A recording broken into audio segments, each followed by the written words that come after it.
Kung sino ang higit na nagmamahal, siya ang unang magpapatawad. Kung ano ang inyong pangangailangan, ituturo sa inyo ng Diyos na may kapal ang paraan para matugunan ang inyong pangangailangan.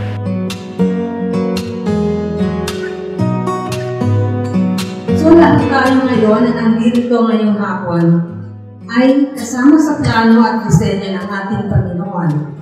Lahat tayo ay naatasan at binigyan ng atungkulan na saksihan at basbasan ang 3 dosenang couples na itinasal kaninang umaga. Ang alak na nakalagay po dito ay nagsisimbolo ng buhay, pag-ibig at katapatan ng bawat isa.